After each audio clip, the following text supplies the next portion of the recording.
Hello ಸ್ನೇಹಿತರೆ, welcome back to my channel. ನಾನು ಸರೋಜಾ. ಸ್ನೇಹಿತರೆ, ನಾನು ಈ ದಿನ ನಿಮಗೆ ಒಂದು ಸೂಪರ್ ಆಗಿರುವಂತಹ ಹೇರ್ ಆಯಿಲ್ನ ಬಗ್ಗೆ ಮಾಹಿತಿ ಕೊಡ್ತಿದ್ದೀನಿ. ಇದರಿಂದ ತುಂಬ ಅಂದರೆ ತುಂಬಾ ಬೆನಿಫಿಟ್ ಇದೆ ಅಂತಲೇ ಹೇಳಬಹುದು. ನಿಮ್ಮ ತಲೆ ಕೂದಲನ್ನು ಬುಡದಿಂದಲೇ ಶಾಶ್ವತವಾಗಿ ಕಪ್ಪಾಗಿಸೋದಕ್ಕೆ ಈ ಒಂದು ಹೇರ್ ಆಯಿಲ್ ನಂಬರ್ 1 ಆಗಿ ಕೆಲಸ ಮಾಡುತ್ತೆ.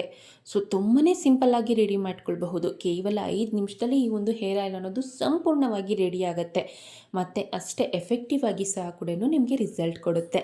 ಸೊ ಬನ್ನಿ, ತಡ ಮಾಡ್ದೇ ಈ ಒಂದು ಹೇರ್ ಆಯಿಲ್ನ ಯಾವ ರೀತಿಯಾಗಿ ರೆಡಿ ಮಾಡೋದು ಅಂತ ಈ ವಿಡಿಯೋನಲ್ಲಿ ನಾನು ನಿಮಗೆ ತಿಳಿಸ್ಕೊಡ್ತಾ ಬರ್ತೀನಿ.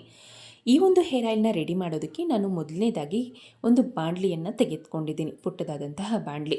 ಸೊ ನೀವು ಬೇಕಿದ್ದಲ್ಲಿ ಕಬ್ಬಿಣದ ಬಾಣಲಿಯನ್ನು ಸಹ ಕೂಡ ತೆಗೆದುಕೊಂಡ್ರೆ ಇನ್ನೂ ತುಂಬಾ ಉತ್ತಮ.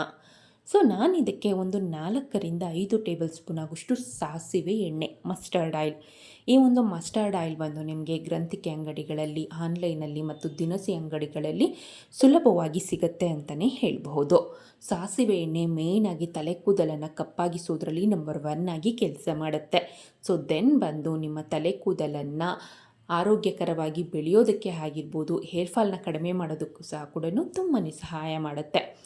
ಸೊ ಆದಷ್ಟು ಈ ಒಂದು ಪೌಡರ್ನೆಲ್ಲ ಹಾಕಿದ ನಂತರ ನೀವು ಸ್ಟವ್ನ ಆನ್ ಮಾಡಿ, ಇಲ್ಲ ಅನ್ನೋದಾದರೆ ಬೇಗನೆ ಇದು ಕಾದ್ಬಿಡುತ್ತೆ. ಸೊ ಆ ರೀಸನ್ಗೆ ಸಾಸಿವೆ ಎಣ್ಣೆ ಒಂದು 5 ಟೇಬಲ್ ಸ್ಪೂನ್ ಆಗುವಷ್ಟು ಹಾಕ್ಕೊಂಡಿದ್ದೀನಿ. ನಂತರ 1 ಟೇಬಲ್ ಸ್ಪೂನ್ ಆಗುವಷ್ಟು ಆಮ್ಲ ಪೌಡರ್, 1 ಟೇಬಲ್ ಸ್ಪೂನ್ ಆಗುವಷ್ಟು ಹೆನ್ನ ಪೌಡರ್ ಮತ್ತು 1 ಟೇಬಲ್ ಸ್ಪೂನ್ ಆಗುವಷ್ಟು ಕರಿ ಲೀವ್ಸ್ ಪೌಡರ್, ಅಂದರೆ ಕರಿಬೇವಿನ ಸೊಪ್ಪಿನ ಪುಡಿ. ಕರಿಬೇವನ್ನು ಬಿಸಿಲಲ್ಲಿ ಚೆನ್ನಾಗಿ ಒಣಗಿಸಿ ಅದನ್ನು ಪೌಡರ್ ಮಾಡಿಟ್ಕೊಂಡಿದ್ದೀನಿ. ಸೊ ಅದನ್ನು ಯೂಸ್ ಮಾಡಿದ್ದೀನಿ. 1 ಟೇಬಲ್ ಸ್ಪೂನ್ ಆಗುವಷ್ಟು ಮತ್ತು ಮೆಹಂದಿ ಪುಡಿ ಆಗಿರ್ಬೋದು ಮತ್ತು ಬೆಟ್ಟದ ನೆಲ್ಲಿಕಾಯಿಯ ಪುಡಿ. ಇವಿಷ್ಟನ್ನು ಹಾಕಿದ ನಂತರ ಚೆನ್ನಾಗಿ ಮಿಕ್ಸ್ ಮಾಡ್ಕೊಳ್ಬೇಕಾಗತ್ತೆ. ಆ ಒಂದು ಹೇರ್ ಆಯಿಲ್ಗೆ ಕ್ಲೀನಾಗಿ ಮಿಕ್ಸ್ ಆಗಬೇಕು. ಯಾವುದೇ ಕಾರಣಕ್ಕೂ ಗಂಟುಗಳನ್ನೋದು ಇರಬಾರ್ದು. ಆದಷ್ಟು ಲೋ ಫ್ಲೇಮಲ್ಲಿ ಇಟ್ಟು ಸುಮಾರು 4 ನಿಮಿಷಗಳ ಕಾಲ ಇದನ್ನು ಕಾಯಿಸಿದ್ರೆ ಸಾಕು.